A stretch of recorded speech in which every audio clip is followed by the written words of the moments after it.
Everybody, welcome to our peer roundtable and for bar and restaurant owners. The Quad Cities Chamber strives to be your one-stop business resource to assist during the coronavirus pandemic, connecting you to reliable and accurate information. There's always a lot of new information to process every single day. So we're here for you, advocating for your business at the federal and state levels and providing you resources to help you protect the health of your workforce and operations. We're committed to bringing you the latest information as quickly as possible, and it can come in a number of different formats, including our roundtable today. The Quad Cities Chamber also launched the Reopening Your Business in the Age of COVID-19 Toolkit. It's a 50-page downloadable PDF and has specific sections for close contact services, bars and restaurants. So if you haven't had the opportunity to check that out, you're going to want to do that. Our COVID-19 resource page is also updated daily. If you haven't signed up for our e-news, you can do that on our website. It's down at the bottom of our homepage. And today's meeting is going to be recorded and available later today on our website. It is for informational purposes. And we'll have someone representing the chamber that is going to be writing about our reopen support efforts. So after this meeting, you may have somebody from the chamber contacting you to talk to you. Joining us today is Tom Trone and Joel Youngs. Tom is of SCORE, Quad Cities, and Joel Youngs of the Small Business Development Center at Eastern Iowa Community College.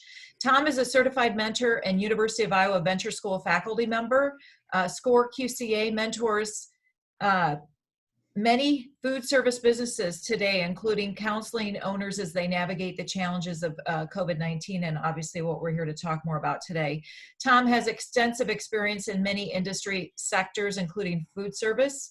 And actually, he and his wife, Sue, who is also a SCORE mentor, have owned and operated several restaurants. Joel serves as the current director at the Small Business Development Center at Eastern Iowa, as I mentioned, and he serves 4 counties in Eastern Iowa. He sees over 150 small business owners per year, ranging from 1 employee, the owner themselves, all the way up to 250 employees. And I would suspect that Joel's probably already talked to 150 businesses by this time this year with the COVID. His advising includes helping business owners make strategic decisions with their businesses that could include anything from identifying profitability gaps, packaging lender financing, identifying appropriate local, state, or federal programs that could help their business. We want to thank both for joining us today, and we have a lot of special guests to speak as well, so we want to thank them for being here as well. We're going to take questions. If you have any, you want to put those in the question box. At this time, if you can, well, please keep your microphone on mute until we open up for questions. And now I would like to turn it over to Tom and Joel. Welcome and good morning. Thank you, Julie. We really appreciate being part of the Chamber's initiative to assist various sectors in our local economy however we can. As Julie mentioned, SBDC and SCORE are service units of the SBA. You all know the SBA. They've been the administrating organization for all the funding that's been coming into the economy across the country in the past 2 months. We are here to provide services to local businesses from concept to startup to growth, and in situations like this where there are issues or problems that local businesses need help with. And this particular time is a perfect storm for all of us. And we are bringing every resource possible locally and from around the country to assist in helping companies mitigate the risk and uncertainties of the current economic situation and rebuild for a better future. So Joel and I and SBDCs and SCORE across the country work together in this effort. On the call today, beyond Joel and I, we have Jerry Johnson, who's the local SCORE chapter chair. The chapter here covers 15 counties in Illinois and Iowa, from Muscatine to Clinton. Tim Baldwin, who's the owner of Front Street, who has various different operations. Dan Bush from Armory Gardens and Analog is on the call. Joe Thiesfeld from Performance Foods, which is Tom's Pressler. We'll talk a little bit about what suppliers are doing to help food and beverage companies locally. Sherry Soskowski is from Scott County Health Inspection Department. She'll be sharing information about the kinds of questions the health department is getting in Iowa and be available to answer any questions you might have. Then we've invited Galen Starkweather also to the call, who's the president of the local chapter of the Mississippi Valley Restaurant Association, which we hope to develop into a platform to share information, best practices, and facilitate communications amongst food and beverage operators here beyond these calls.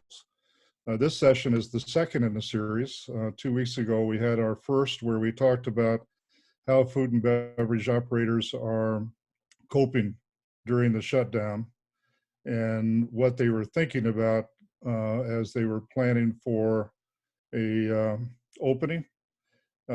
This session is scheduled after the reopening last weekend, and we'll be talking about reopening experience and lessons learned from some of our operators on the call. And then in 2 weeks, on June the 11th, we will talk about what does the future look like and how could and should food and beverage operators be thinking about reconfiguring their business, reconnecting with their customers, redeveloping their position in the market. Business models will be different, strategies will be different, behaviors have changed, and they may not go back to anything like what we knew before. So the next call will be to talk about the future. So right now we're talking about the reopening period, and Tim Baldwin is on the call. Tim, I'll have you talk a little bit about your reopening experience and lessons learned and what you're going to do differently as we go into the next weeks. Sure. Thanks, Tom, and thanks for everyone being on the call today. Wow, we had a very unexpected first weekend. I wish we had a little bit more notice going into the week, and we were really anticipating an announcement from the governor on Monday, and I think we would have been more prepared to have opened on Friday, but we didn't, which was a pity because it was such a beautiful day. But we opened up Saturday morning and unlocked the doors at 11, and people started streaming in, and they didn't stop until we closed Saturday night, which took us by surprise. Even with the data that we had gleaned from the survey that I'd done, we weren't anticipating a banner weekend like that. We were understaffed. Of course, policies and procedures slowed our crew down that we did have. We discovered a whole lot of after action items that had to be addressed before we opened back up on Sunday. But all in all, I think it went off well. We had great positive feedback from our patrons. We continue to see that feedback this week. People are noticing the things we're doing in terms of sanitizing and cleaning and addressing all those points we discussed in the survey last week that people wanted to see happening in the restaurant. So continue to do that. We continue to see busy lunches, busy evenings. I anticipate a very busy weekend. That first day, outdoor seating was definitely a must. The majority of people chose to sit outside. Once it was full outside, of course, we started backing up on the inside as well. But all the things that I think we touched on in the prior week from our survey were absolutely critical to experiencing what we experienced this past weekend.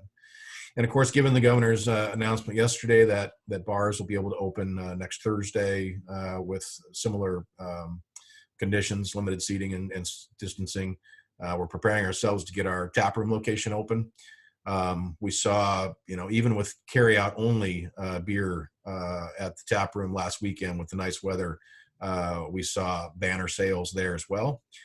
People just took it out and found some place to go nearby in the parking lot, in the seating that the city had set up, and they, were really consuming drinks as if nothing was different. So we did notice that everybody practiced without concern, social distancing rules. We had nobody pushing issues. We saw very few people masked. Those that were, once they got into the environment, got comfortable, the masks came off. Obviously, they had to at some point so they can eat and drink. We've had a couple of employees that feel more comfortable wearing masks, and the servers in particular, whereas our back of house staff's all required to wear masks and gloves at all times as recommendations. So all in all, it was a fantastic experience, and I think things are really looking up. Hey, Tim, you mentioned that you were understaffed. About what percent of staffing did you have?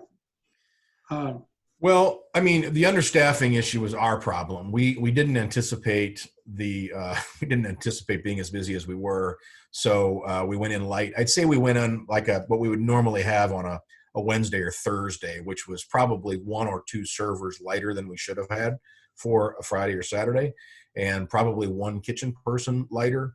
But I will tell you that as our managers started to bulk the schedule up for the coming weeks and this weekend in particular, we're starting to get the pushback from employees. Some that they won't come out and say it, but that don't want to come back to work because they're making more money on unemployment. We have had job postings out all week, which we've had some phenomenal response to. I think given the situation in Illinois, there are a number of people that see the writing on the wall, not only because of the pandemic, because of things that have changed on the other side of the river. And we're seeing a lot of response from Illinois, people that have been working in Illinois establishments. So I don't think it's going to be difficult to find staff. I'm just disappointed in our current staff, some of whom have been with us for a long time, that have chosen not to come back to work. And that's a common theme across the country, Tim, is that if you've laid off staff and asked them to come back, many are refusing the offer.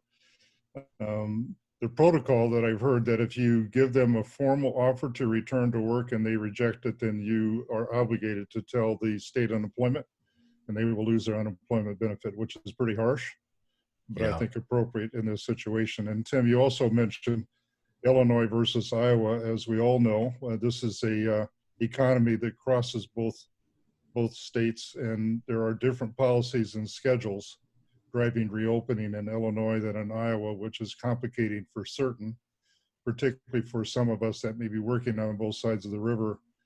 And the policies and schedules, as we witnessed from Pritzker yesterday, change significantly. So he's been under huge pressure to reopen the economy, and the food and beverage industry has been a strong advocate, and he has softened his stance. And there's going to be reopening, but restricted for sure, but different for sure than what we're seeing in Iowa. So Tim, great news from you. Dan, I think we'll hear a similar story from you. So can you come off mute, Dan Bush? Hello. Good morning. Hey, how is everyone? I mean, we basically had a similar situation. There's definitely a lot of pent-up demand. We had our busiest weekend probably since August. Just really big numbers. I think we were staffed appropriately for it, but it's still just the influx of people was encouraging. I mean, really, people they were ready to come out, and we actually had to cap the door a few times to keep it under the 50% occupancy. The difference with us compared to Tim is that we don't have hostesses and servers, and so we're having some issues with people trying to sit more than 6 to a table, so we're trying to increase our signage, and social distancing is a little tougher in our situation, so we're trying to work through that. But I think the biggest surprise that I had is that we had provided masks for everyone in our kitchen. They were required to wear them. They ended up touching their face more, which I see as a bigger threat than them not wearing masks. I was constantly telling them, hey, you accidentally touched your face, change your gloves, wash your hands. And so I don't know if it's a learning curve thing or if it's just subconsciously they continue to do it, and I was continually on them. So I think we're going to try to see, how we can fix that. But otherwise, it's just really encouraging. And the added benefit is that with Illinois still shut down, Iowa businesses are going to see a big uptick because we saw a ton of Illinois people who had never been in our place before who just wanted to go to a bar or restaurant. And so there was definitely an added customer pool there. Dan, did you have any issues with your customers taking issue with your policies? No. I mean, really, people were really supportive and just really happy to be out. When we did have to get on someone about one of the policies, they were understanding. But the later the night went on, the younger crowd, the distancing definitely started to deteriorate. So we're just trying to figure out ways to keep people distanced after 9-10 p.m. And were you able to open both of your establishments or just Armored Gardens? Just Armored Gardens, and then Analog on the Iowa side, and Devon's complaint department we open next Thursday. So it's going to be a lot of juggling over the next couple of weeks. And that's what I thought. So I wanted to make sure that everybody is aware that the governor announced yesterday that bars can open on Thursday of next week. Right. So I've got some clients who are strictly bars. I wanted to make sure everybody was aware of that. And the reason I asked Dan about the customer response in other parts of the country, and we've all read the stories, customers have not complied. They've been belligerent, and sometimes that has turned to violence. Sometimes that's led to shootings, which is really bizarre. But people are frustrated. People are angry. People maybe don't want to follow rules. But in this case, the rules are there for the benefit of all. The virus is still here, is still active. We have done a good job of pushing it back, but until we have a vaccine, it's still a real risk. And we all of us customers, operators, need to appreciate that and comply for the benefit of the larger good. So, but some people don't get that, don't understand that. You will certainly have customers in your operations that will have that position. They don't agree, they don't understand, and they won't comply. Mike Osborne, are you on the call? I didn't see you join. Okay. Hey, Tom, if I could just real quick please. for Dan and for the benefit of those that are on here listening, but we discovered similar issues in the kitchen, Dan. And what I've discovered is that face shields for those that aren't working over the grill were far more comfortable and give very similar protection. And the grill folks. Where did you source those face shields? You know, I got him from Daryl. He's the guy that Kyle hooked me up with. He's the local guy with the 3D printers, and Okay. they're $7 a piece, and they're light, they're comfortable. Our salad prep folks, dishwashers, all those people, if you're not working over the grill, they're all wearing the face shields, and they wear them handily. I agree, when you got a tight mask on, it does create some issues, but our guys working the grill have no choice. The masks just don't hold up over the grill. Right. It's Daryl Cross. Sorry. Yes. Yes. Okay. Okay. Thank you, Tim and Dan. It's very encouraging to hear your stories, and we're hoping to hear similar stories from others. The fact is that those that are going to survive really have to reconfigure their business, refocus their staff, change practices, change processes. I just read yesterday, and I sent out to some of the people on the call, that the National Restaurant Association, in a recent survey, expects that 1 out of 4 owner-operated independent food and beverage companies will go out of business in the country. In some areas of the country, some of the metro areas, it's going to be much higher. There's already been some closings announced, permanent closings announced here locally. Our goal is to keep that number to the absolute lowest possible. So having forums like this and having good practitioners like Dan and Tim available to our group to provide best practices and guidance and confidence and support is critically important to our local economy, food and beverage sector surviving and rebuilding. So thank you guys for being on the call. Joe Thiesfeld and I talked earlier this week. He's from Performance Foods. Locally, Tones Pressler is a well-known food and beverage supplier, been here for a long time. I've asked Joe to talk a little bit about what Performance Foods is providing. They are a food supplier, but they also have a critical interest in helping their customers and the food and beverage sector survive, rebuild, and grow. So his company has done a lot to provide tools and input to help their customers get through this. I've asked him to share some details. Other suppliers are doing similar things. So this is not an advertisement for his company. It is a sample of what you could ask for from your suppliers to assist. Joe, you have a few slides to bring up. Can you share your screen? Yeah, absolutely. Yeah, and thanks. Good morning. Thanks for having me and giving the opportunity. Like Tom had mentioned, we're just doing a lot of things from a distribution standpoint, or from a distributor standpoint, to really help our customers, particularly in the Quad Cities here. The community in which we're nearest and dearest to. So we have an active consulting approach when we're going out and helping our customers. And I just wanted to, I have a few slides here that I'll pull up. I just wanted to share some information with everybody, if you haven't seen it before, that will kind of inform a good reopening process and really informs what we do in order to help our kind of customers and our clients kind of navigate kind of these uncertain times, right? So let me pull this up here real quick.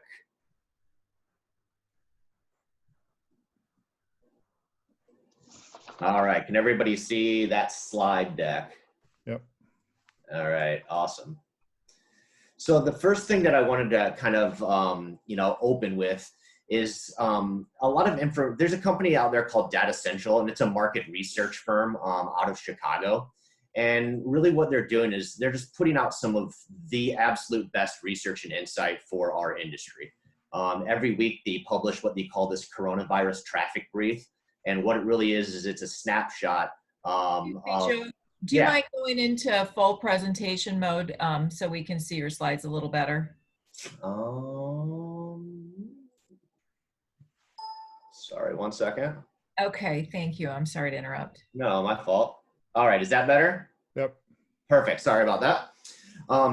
So again, this is a snapshot pulled from this week's survey, and it's really interesting to see what sort of consumer sentiment is out there and how we as, either restaurant operators or, I kind of lump myself into that because we're so heavily involved with operators and distribution. But there's some really interesting stats that came from this week's report that I think it's important to keep at the forefront of our minds as we navigate through this. So a couple of the key takeaways that I look at on this is that 60% of people either got food or thought about getting food from a restaurant the prior day of this survey. And roughly 2/3 of those went on to do so. So as Tim and Dan were mentioning, with the influx of traffic that they're seeing in their establishments, I think all of this is very encouraging news, and particularly as you can see that there's been a really good 10% increase of that sentiment since when this thing started about 6 or 7 weeks ago right now. Another interesting thing to note is probably not a surprise given our current environment, but dinner is actually now the top restaurant day part. So historically lunch has always been in that #1 spot.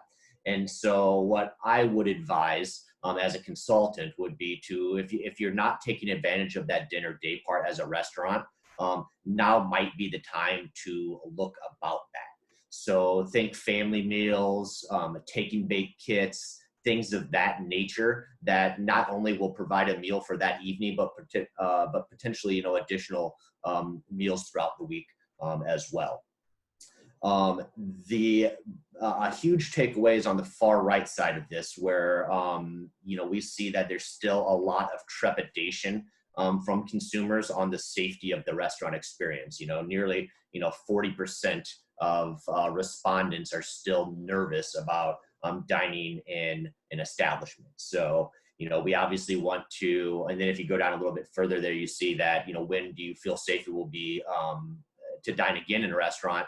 And the majority of respondents, they're nearly 1/3 are saying, 2 to 3 months. Well, as operators, we don't want to wait 2 to 3 months in order to capture that traffic. So I think we have an opportunity now to really turn that fear into confidence, right? So just like Dan and Tim were both mentioning, it's paramount right now that our restaurant operators have heightened and very visible sanitation practices. So I was out and about last weekend as restaurants were reopening, in the places that I went in. I dined actually into, the other one I sat outside on, but both of the employees had masks on, they had gloves on.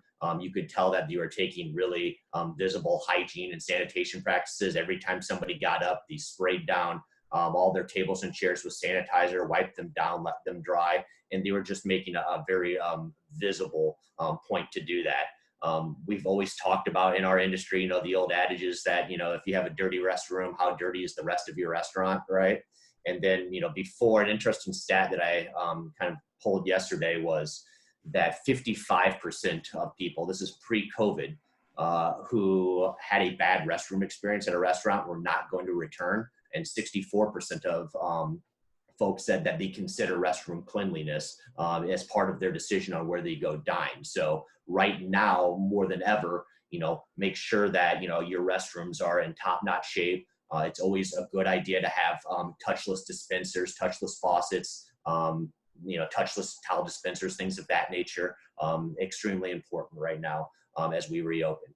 This is a way that we can really, turn, that fear into confidence for our patrons and make sure that they're comfortable visiting your establishment. We talked about floor plans and distancing early on there. Make sure that our tables are spaced apart accordingly. Obviously, 50% capacity right now for the state of Iowa. So, make sure that you make the best use of that space. And then a good thing that I think that should be something that we should implement is single-use options. So anything that can be a one-time use for a customer is probably better than not. So think about those menus. If you have laminated menu covers, if you have menu books, any sort of reusable menus that you have, maybe consider for the interim going to a paper solution that can be single use. Same goes with condiments. So the ketchup and mustard bottles on the tables and things of that nature. Yeah, probably a good idea right now, and certainly that is the guidance from a lot of the states, is to maybe go to single-use packets. So ketchup and mustard packets instead of bottles, things of that nature. Same with cutlery. Something interesting with pins is a great opportunity right now to, spend a little investment, right? Get some nice, some big pins that are logoed and make them single use. And it's good advertisement for you as well. Here is some interesting data on where diners are getting food from restaurants. Certainly not surprising, right? Curbside pickup, drive-through delivery, all tops right now. And then it goes down the road from there in terms of, calling ahead and picking up. And certainly not surprising in this environment, but towards the bottom there, any sort of salad bars, buffets, that's going to be probably a long time coming, in my opinion, before consumer sentiment is positive around those type of things, let alone any sort of state regulations that we might be walking into. Another just quick slide I wanted to hit on, because we do a lot of menu consulting work and a lot of recipe ideation at Performance. But when these same respondents were polled on what they're craving or missing most from restaurants, you can kind of see, I certainly won't bore you by going through all of those, but you can kind of see what some of those top responses are. So what we would say as a consulting company is, if you're not enhancing or redesigning your menu to possibly include some of these segments, it might be wise to do so in this environment to really capture that. We've seen anecdotally comfort foods become a very go-to thing right now, and a lot of those segments right there kind of land into that comfort food genre. So considering maybe add some different unique menu offerings, even if it's on a temporary basis, to kind of satisfy that pent up demand that Dan was talking about. And ultimately, and I won't get into much of this because I know 2 weeks from now there's going to be a lot of talk around this, but I'm a firm believer that, and Tom said it at the top of the show, in order to win, you have to play the game. These are channels that our dining consumers are going into, and because of the fact that this is a 2, 3, 4, 5 month process, it's setting new habits for consumer behavior. We already saw a trend prior to this into more off-premise dining, but I think that shift is escalating a little bit more, and I think that is here to stay. So certainly carry out curbside delivery. If you're not playing in those channels now, I'd strongly encourage you to do so. A lot of times technology can be your friend in this case. There's a lot of really neat stuff out there in the marketplace right now that's helping the independent restaurateur really get into these channels effectively. And then on the marketing side, we've seen it locally here in the Quad Cities, especially with some of the Facebook groups that are going around and some of our operators that have been extremely visible on social media promoting their establishments. That is going to be key. It's always been key in the restaurant business, but particularly right now, being able to communicate your offerings to your customers. And you can do that through website, you can do that through social. Certainly your menus are the #1 source of marketing for your establishment. So utilizing all of those, how you can. Strongly encourage you, if you do not have an ability for your customers to order from you either on a mobile device or online, consider investing in that technology now. This is one of the biggest things that I think has shifted, and it's going to be here to stay. So there's a lot of low cost of entry options that you can get to in that space. So I would certainly make that as part of your reopening strategy as well to implement moving forward. So that's about all I had. There's my information right there. If you want it, you can certainly drop me an email, reach out to me on my, obviously by phone. And that website right there, that's just our website that you can go to. You certainly do not have to be a customer of ours. It's for any restaurant that wants to. It's a bevy of resources and information that can help you inform and make smart decisions as we kind of roll through and emerge this. So I thank you for the time.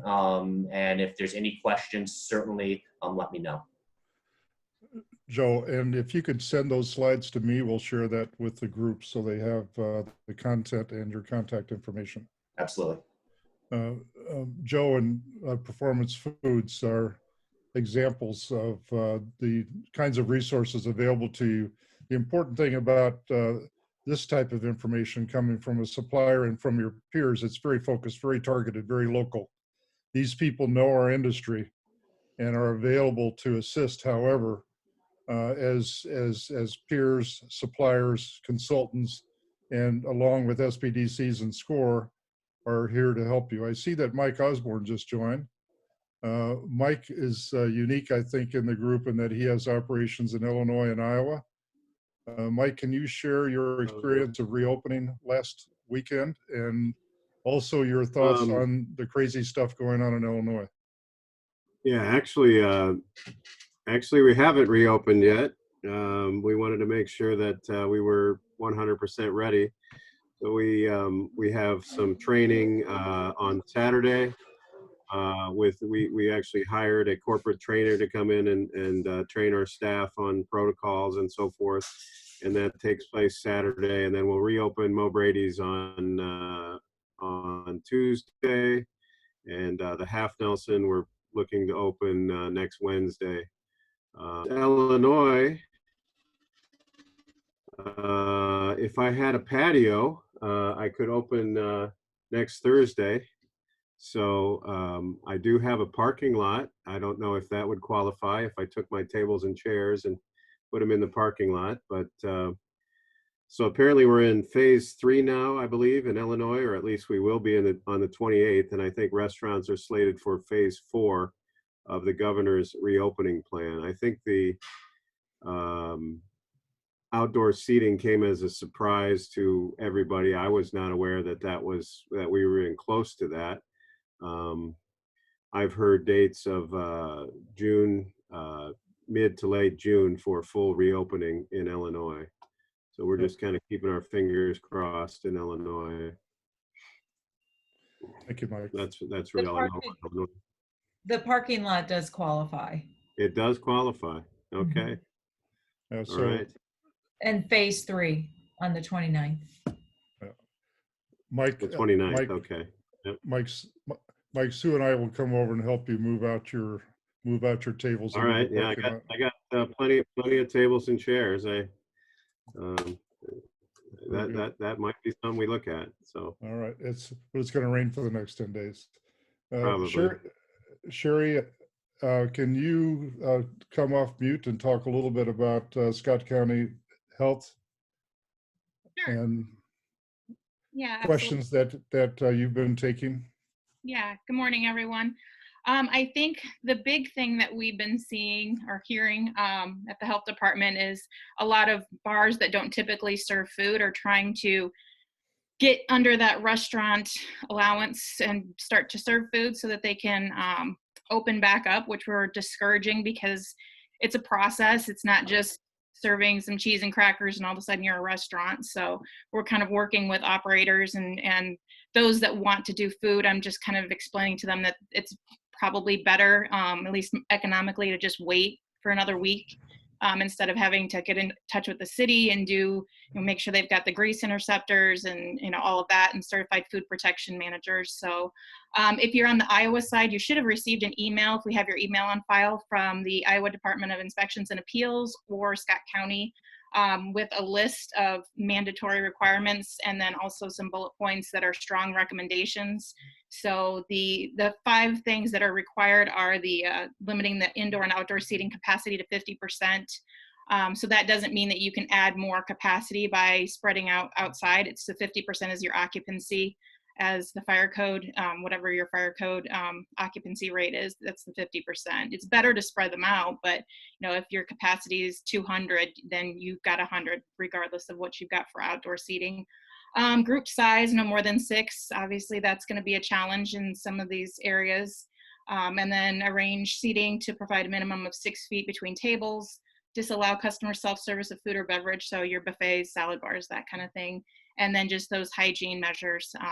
All of that information is on the Iowa Department of Inspections and Appeals website, but I'd be happy to also email it out to anybody that would need that.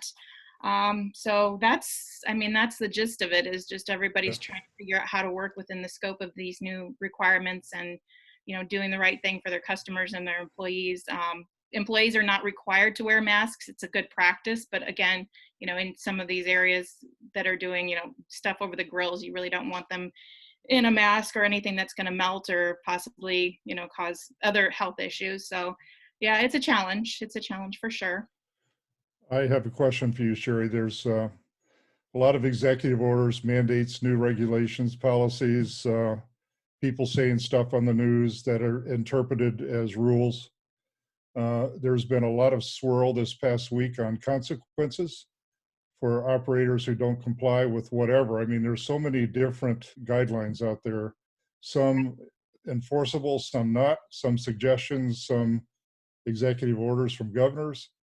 What are the consequences for people that violate the actual real rules, the executive orders from governors or regulations in place? What are the consequences? So in the state of Iowa, Governor Reynolds has given that authority to law enforcement. So when we receive complaints, and we receive probably a dozen complaints a day, we are just sending them out to the EMA director for the response, Joe Caffrey. He's on the sheriff's department, and then he kind of disseminates it to the local jurisdiction, and they can choose to do with it what they'd like. Davenport, I know, isn't really enforcing, just because they've got a lot of other things to do, and they're not going to go and make sure, there's only 6 people at a table necessarily. If it becomes a problem, they would, I'm sure. But, and of course, if there's any kind of criminal, activity going on, violence, that kind of thing, they're going to respond to that. But some areas, I know Buffalo is very much active in enforcing that, but it just depends on the city and what their law enforcement, how they want to handle it. As far as the health department goes, when we get a complaint about a facility, we enter it into the database, and I know that they're kind of compiling that information. I don't know what the state will do with it after this is all said and done, if it's ever all said and done, but we do put the complaints in the system, and then the state can choose to look at that further on down the road. I've heard there might be some issues with renewing liquor licenses if these facilities have consistently violated these orders, but it's all speculation. And honestly, we don't really get any kind of a heads up on what's going to happen or what's going to change until the governor signs off on it and puts it out in her press conference, and then we know. So we're just watching it like everyone else. Yeah, so this is chaos, and Yeah. it really comes down to us, to the operators in this industry, that really, for the benefit, for the health benefit of the populations that we serve, to comply to the health guidelines, so we don't get our employees and our customers sick. As I mentioned at the top of the hour, the vaccine is still here, it's still active, it's still killing people. 100,000 people plus or minus is a big number.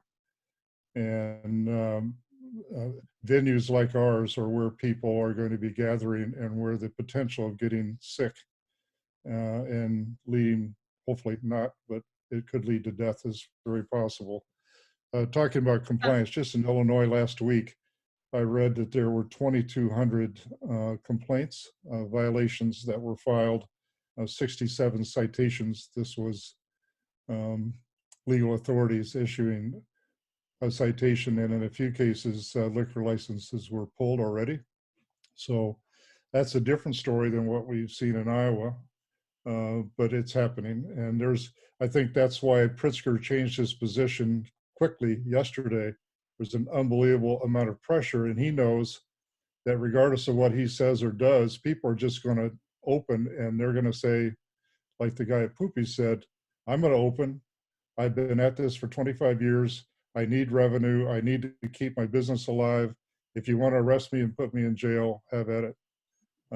That's the sort of attitude that is going around that I think he responded to. And I think it's appropriate. It's not for me to say, but it's appropriate to have some flexibility in this situation, particularly when we're working in two states that have very different approaches.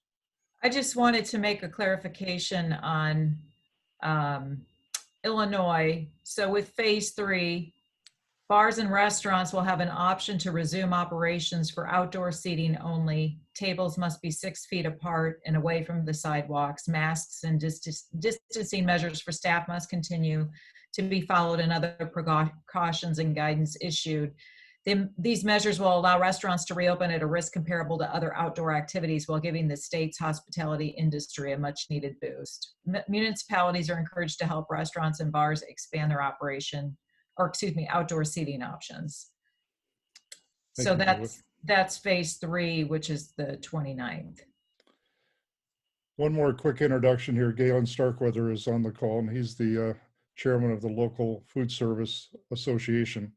Galen, can you introduce yourself? And we'll be working with Galen to help revive and re-energize and focus the association to assist food and beverage operators locally. Can you come off mute? Thank you. There we are. Good morning, everyone. My family's been in the restaurant business, the Hasty Tasty in Moline, for 60 years until 2000. And then I had the Hasty Tasty catering trucks starting in the 70s, and then in the 90s we got into valley vending. So I've been in the food business my whole life, and then 2 years ago I retired. So got out just in time for this. Mm-hmm. But the Restaurant Association, the Mississippi Valley Restaurant Association, has been around since the 50s, going back to restaurants like Mirando's and the Plantation in the gay 90s. So what we had done was we had an association made up of members of restaurant people and people familiar with the restaurant industry. And we were meeting every month and this type of thing. But until about 4 years ago, because of lack of participation, then we pulled it up. But what we do have is a scholarship still in force. And with that scholarship, we give scholarships to food industry people who are interested. They just have to apply, and then we go through our board. And Mike Osborne is on the board and pass out the money to the scholarships. Also, Mike and I were talking about being a conduit for this new group and this new way of thinking about restaurants, getting information out after this subsides somewhat, and people want to talk to each other, having some sort of a group talk just like this, possibly. So the whole thing is there. It's registered with the Illinois Restaurant Association, and we're all set up to do this type of thing. So as we go forward, we would be happy to be involved in this and get everybody involved in doing things in the future. Thank you, Galen. I talked with Galen last week, and I work with a number of trade and professional associations, and they're critical to the members of those associations in helping to understand industry, market trends, factors of influence. They provide a forum for information sharing, communication, best practices, issues that are important to the industry. We need an association active for food and beverage locally. And we've committed to help Galen and Mike to revive the local association to help do that for the constituents here. So thank you for joining, Galen. We you. have some time for questions. Yeah, go ahead, Galen. Did you have another point? No, I'm done. Okay.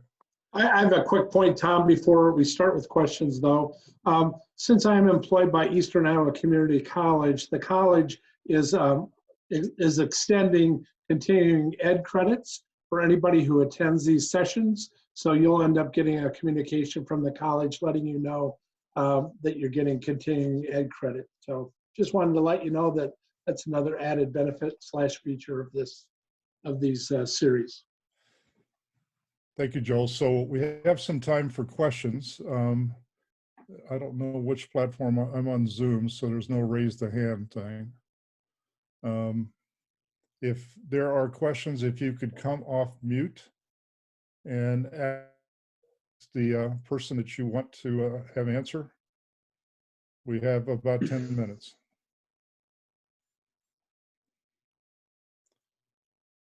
I don't have a question here, Tom, but just an observation back to the discussion from PFG and the single-use items or disposable items.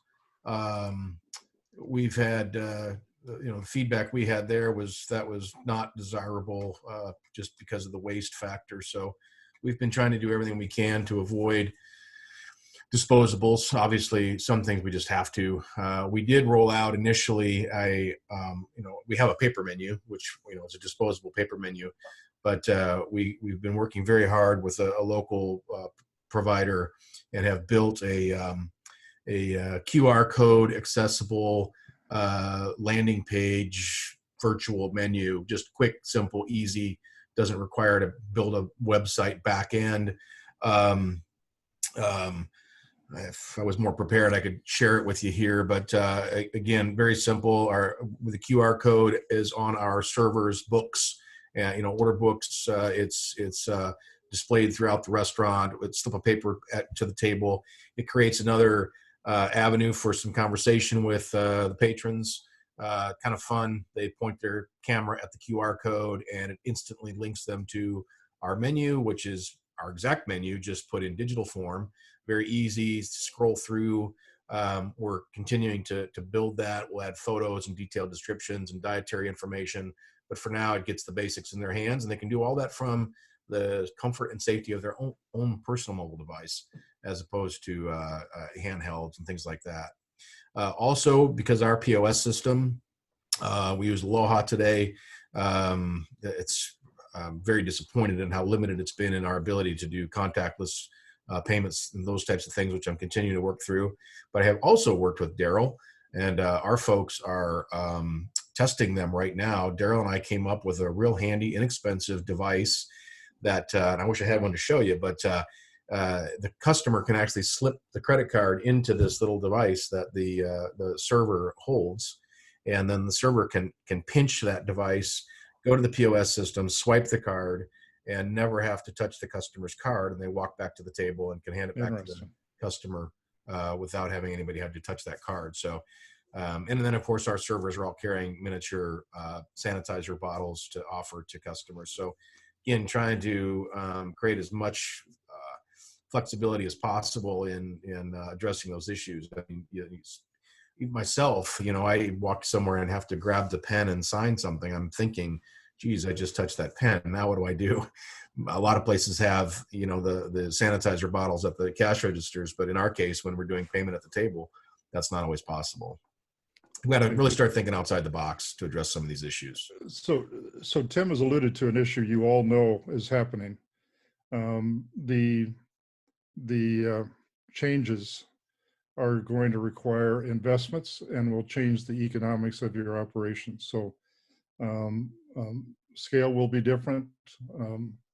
The number of customers you'll be able to serve will be restricted. There'll be new laws and rules that affect the operation and staffing. Your cost will increase because of some of the things we talked about, of the disposables and so on. You'll need to make new investments. Dan, you basically reconfigured your operation at significant expense. The economics of our businesses are going to change. They are changing. The restaurant business, bar business is tough anyway, and this is going to make it even more difficult. So as you reconfigure your businesses and try to structure them for ways that you can continue to make money, that's where others like your peers, the association, SBDCs, and SCORE need to work together to help you through that process. It's not something you can do on trial and error and hope for the best. That is a path probably to failure. You need to access the resources that are here to help you through that. Letitia Hollett raised her hand. Okay. Letitia? Can everybody hear me? I'm sorry. Yep. Okay. Quick question. I just wondered what the other restaurateurs were doing to sort of offset some of the charges that were being charged with credit cards. Because if I take an order over the phone and that person wants to pay over the phone, naturally the credit card company charges us more to make that sort of transaction, as opposed to if the customer was there swiping the card. So that's one of the costs, and I'm saying, whew, skyrocket. Just it's a hidden cost. So I just wanted to know how everybody else was dealing with that. Dan or Tim or Mike? We've just consumed it. Unfortunately, I've seen a lot of negative commentary on social media from outside our area where they're charging the COVID-19 tax on receipts and seeing ridiculous surcharges. I know that's, probably long term, if there are going to be higher costs, that's not something we can all eat, but we don't like having extra line items on our receipts. The worst case, we will just increase the menu item prices to compensate for that. But our experience has been people just do not like surcharges. Yeah, So, Tim, I agree. I think, there have been a few, in cities, it's a lot more common where they're actually passing on the credit card fee on the receipt onto the customer. I know 3 or 4 restaurants in the Quad Cities who have tried it, and the backlash has been so extreme, they were forced to change it almost immediately. People here really culturally do not like those surcharges. And so I think it's just one of those things that we all have to eat. Yeah, and talking about that and other economics, your costs are increasing, and we can expect inflation in restaurant pricing. When you go to the grocery store now, the food prices have increased dramatically. My wife normally doesn't talk about food pricing, but she came back and she said, everything I bought was significantly more expensive. And that's even amplified more on the food supply side, where costs are going up because of limited supply to them. Our supply chains have been disrupted. Costs are increasing. So from a consumer point of view, we can expect inflation on their restaurant and bar tickets. So that's another issue, and we'll talk about that next time, is how do you mitigate the pushback and get people to understand and appreciate why they're seeing maybe 10% more or even more than that on their ticket than what they would have paid 3 months ago, 4 months ago. Any other questions from the group? I know we have some strictly bar owners here. Does anybody have any questions or comments from that standpoint? As far as the credit cards, doing it over the phone versus having them swipe at the business itself? Is that what you're asking? Anything. Oh, well, we here at Radical Effect, we have an online service which has helped us a lot. And then, when people pull up for our curbside, they, 9 times out of 10 are just going to use their credit card. Very rarely have we had anyone actually try to give us the credit card information over the phone.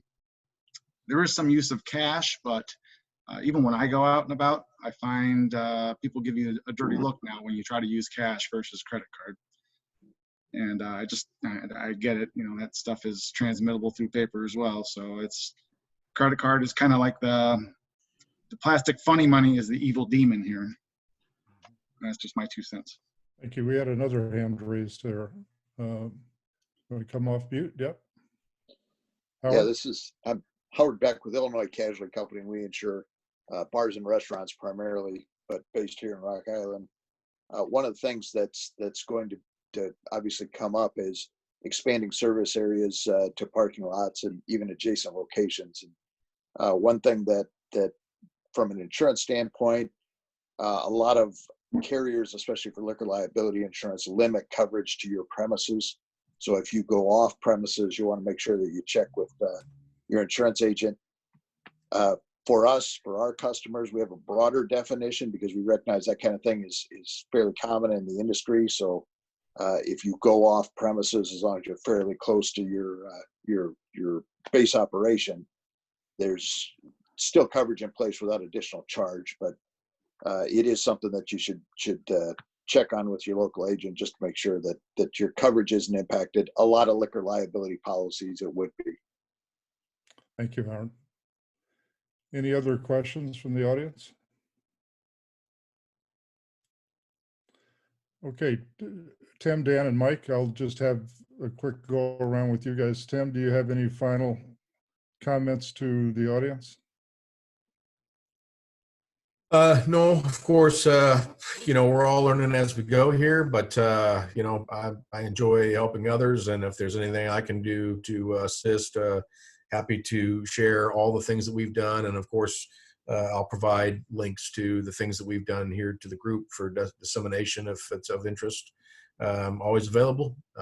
Give me a shout, tim@frontstreetbrew.com or 781-7686 is my cell. Thank you, Tim. Dan? Come off mute. Come off mute. Yeah, so one solution that we found for the menus, there's a lot of money that goes into disposable menus, and also just the labor it takes to sanitize menus. Our solution to that was basically these wall placard menus that we have at every table, so people are able to see it clearly, and it's relatively affordable. I mean, we basically printed it on kind of foam core backing board. And it was a few $100s, but it'll last, and it's not going to be that continued cost. So that has been our solution, if that's something that it will work for you. Also, Letitia, I think you may be from Bayside Bistro in the East Village, and you guys have the best poor boy sandwich I've ever had in my life. So thank you for that. I'll be in this week to get one. Wow. Very good. Mike Osborne, final comment from you. Thanks for that. I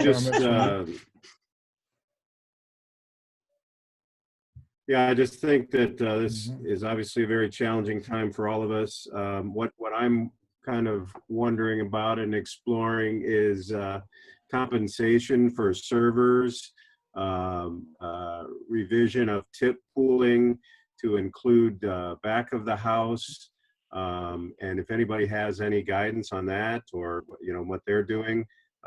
Or if you want to talk about it, I'd like to talk to some operators about that, because I think the servers' jobs, responsibilities are going to change a little bit. So those are just some things that I'm curious about, and that really hasn't been discussed from what I've seen in any of the National Restaurant Association or state restaurant associations. Probably a Department of Labor issue, but I would like to discuss that with people if you're open to that. So any thoughts on that from any other operators? Thank you, Mike.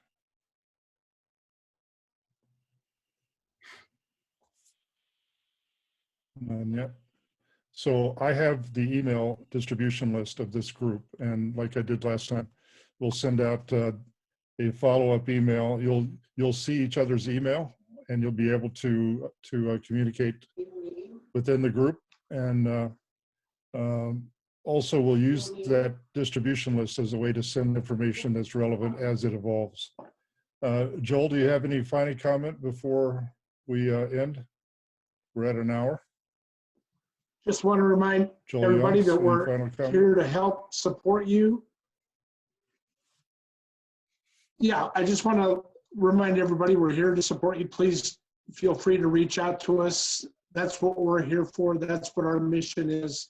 Great job, everybody. And I love eating and drinking at all of your establishments. So it's one of my favorite hobbies. So we'll see you next time. Yeah. Thank you, Joel. And I would reiterate that I'm a great advocate of this industry, and we'll do whatever we can to help you all. So, Julie, I'll turn it back to you for some final comments. As I mentioned before, our next session is June the 11th at 9 to 10, same time slot. The format there will be talking about the economics of food service, food and beverage operations, and charting a path forward back to a new normal. And that will be an important topic, a different focus than what we've had today. Julie? Great information shared today. So thanks everybody for coming on before you guys get busy today. I want to let you know or remind you to keep up to date with us on social media. And as things change very quickly, we have information at the state levels on reopening through our newsletter and on our website. So don't forget to go there to check that out. We also have our reopening in the your business in the age of COVID-19 toolkit, which can be another resource for you as well.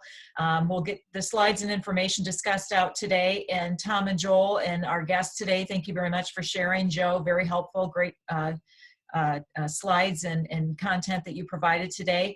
Everybody have a great day. Thanks so much for joining us. Thank you. Thank you all.